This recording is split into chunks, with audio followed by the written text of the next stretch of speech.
Did Jesus really need to come back to restore authority in 1836? Let's take a closer look. Welcome back to the series, Who is Jesus Really? This is the second video, and we're going to dive in a little deeper, okay? In this episode, we're going to focus on Joseph Smith's Doctrine and Covenants 110 vision, a little on LDS claims about a lost church or restored gospel.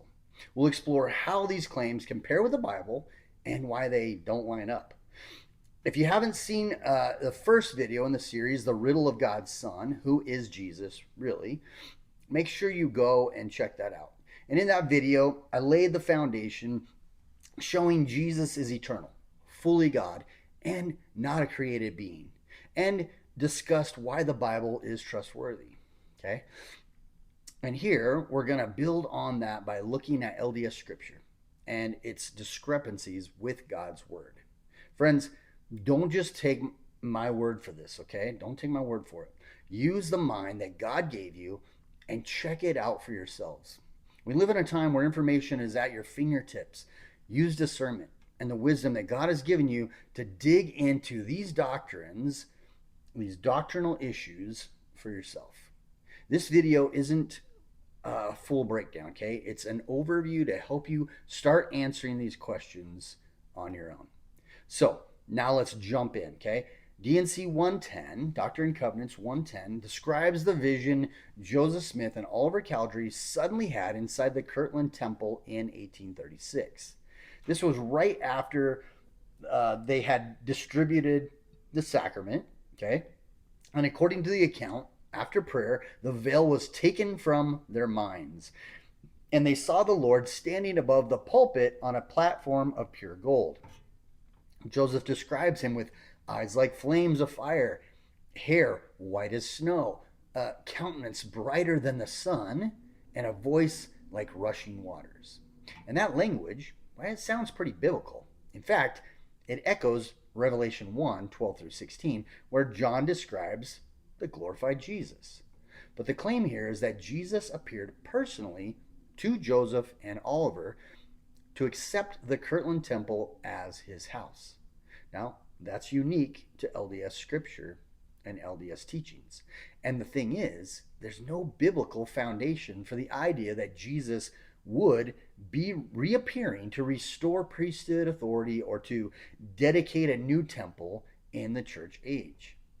In verse 4, the Lord says, I am the first and the last. I am he who liveth. I am he who was slain.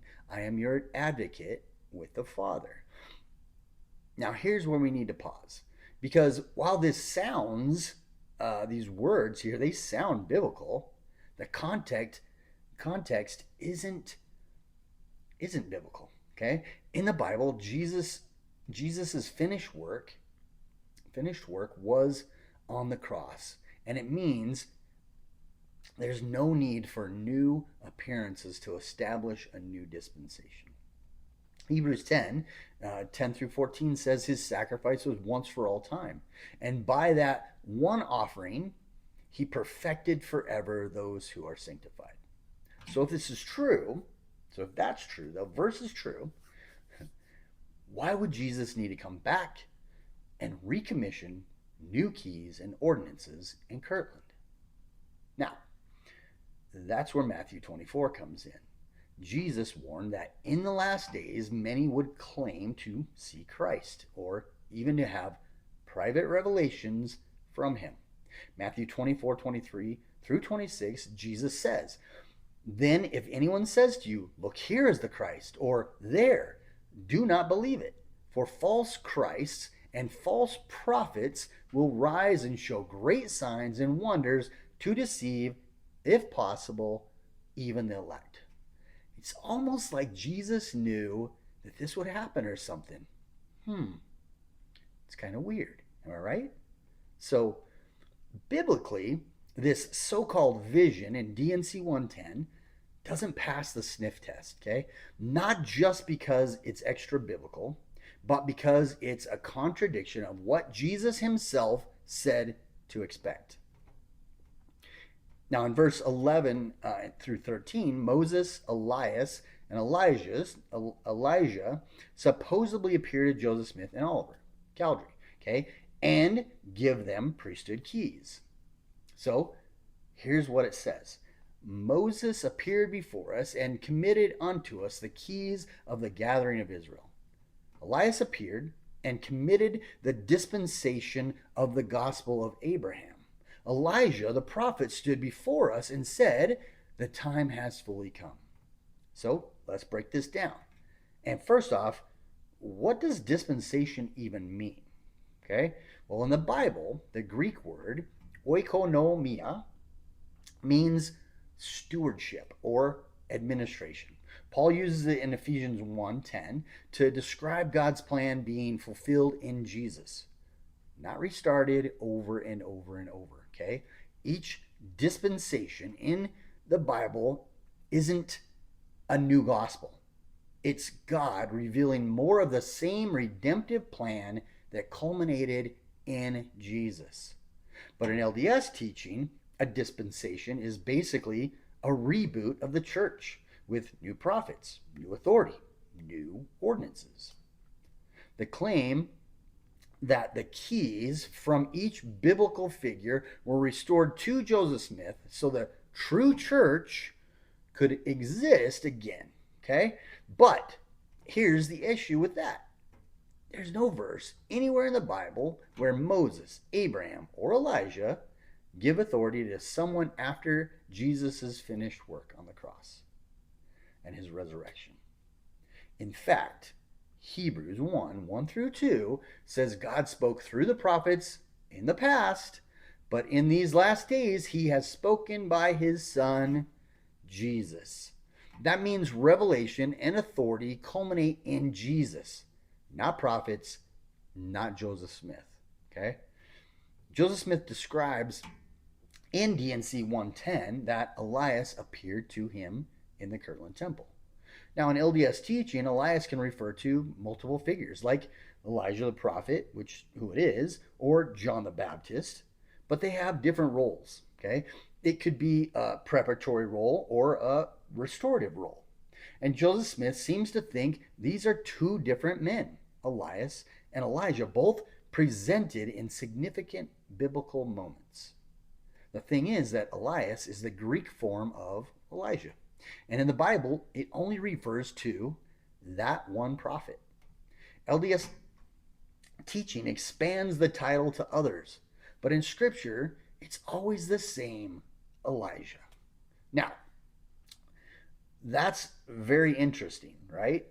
And what's more interesting is that in Joseph Smith's own translation of the Bible, the Joseph Smith translation, where he added his little tidbits to the King James Bible, he actually says that Elias in Mark 9 is talking about John the Baptist and John the Baptist and Moses appearing with Jesus at the Transfiguration.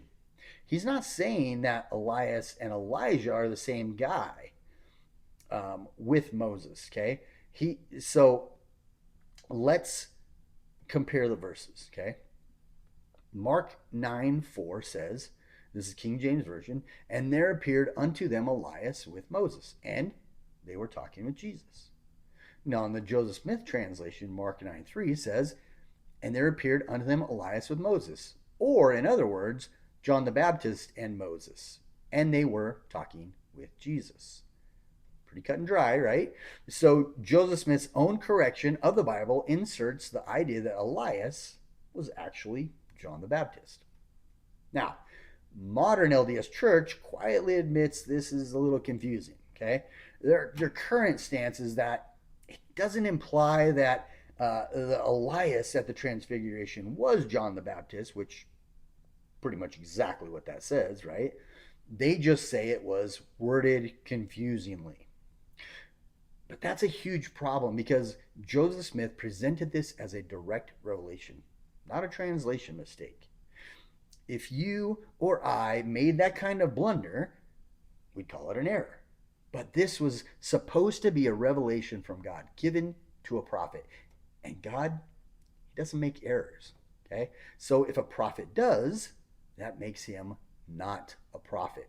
Deuteronomy 18:22 says plainly, when a prophet speaks in the name of the Lord, if the thing does not happen or come to pass, that is the thing which the Lord has not spoken.